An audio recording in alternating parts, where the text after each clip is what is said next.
At dahil pasukan na nga naman ay maaga na naman tayong magigising. Kaya for today's video ay samahan niyo ako mag-prep ng kanilang breakfast at babaunin ng aking mga anakis. Bali nagluto na lang pala ako ng hotdog at itlog para sa kanilang breakfast. Nauna na nga palang pinakain yung aking bunso at habang siya ay naliligo, eto na nga, ayusan ko na nga yung buhok ng aking panganay. Ayusan ko na nga yung buhok niya habang siya ay kumakain dahil may pupuntahan din ang inyong ate. Sinet ko nga yung alarm ko ng 4:30 pero nauna pa akong nagising kaysa di alarm ko.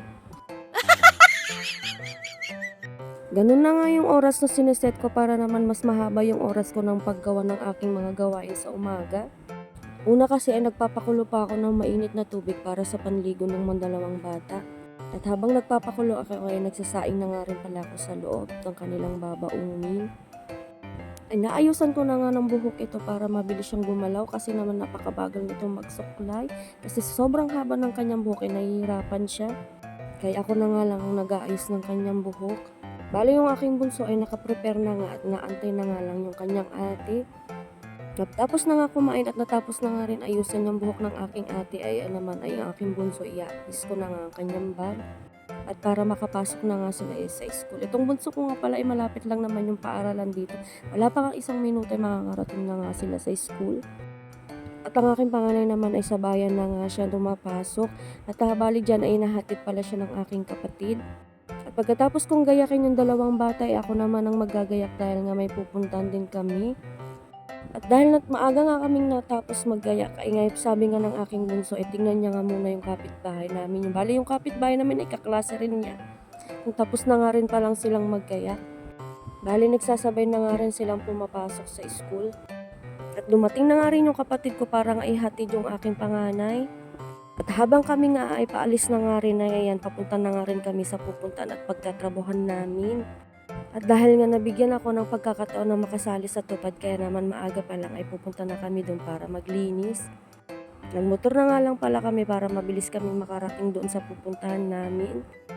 Bali may dala nga rin pala akong walis dito at takbat, itak. Fast forward ay nakarating na nga kami at nakauwi na nga ako dito sa bahay kaya naman sisimulan ko na nga rin pala maghugas ng aming pinagkainan. Bale 4 hours lang naman kasi yung oras ng aming paglilinis. Nagmamadali na kasi ako kanina at wala na nga akong oras kaya naman hindi pa ako nakapaghugas ng aming mga pinagkainan at ng mga ginamit kong nagluto kaya naman maghuhugas na nga ako. Pagkatapos ko nga maghugas ay ilalabas ko naman itong mga sinampay ko kasi kahapon naglaba ako hindi na masyadong mainit. Late na kasi ako natapos naglaba kahapon kaya naman hindi na mainit at hindi na maaraw. Bigla na ba naman umambon. Kaya hindi na to yung aking nilabahan ay pinasok ko na nga rin. At saktong-sakto nga ay maganda nga yung sikat ng araw kaya naman maganda magsampay ng aking labahin. Medyo marami nga yung aking nilaban kahapon. Naipon ba naman ang aming mga labahin kaya ngayon for today's video ang dami kong sinampay. Ilang araw na kasi na busy ang person kaya naman naipon ng lahat ng aming labahin. Sabi ko kasi sa sarili ko na hindi na ako mag-iipon ng aming labahin kasi napakahirap at nakakapagod pag marami ang aking nilalabahan. At buti na nga lang ay gumagana pa yung washing machine na binigay lang naman sa akin.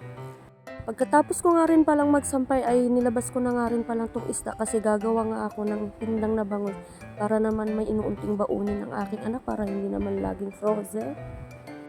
Bali, itong mga istang nabili namin noon ay nung pumunta pa kami ng fish fort.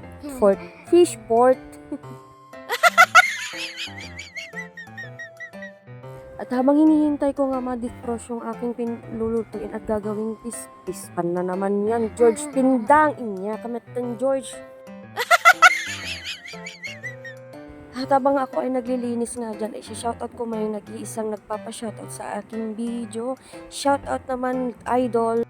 Hi, shoutout sa'yo idol Mulit Bakalsoy Biyahero. Shoutout sa'yo.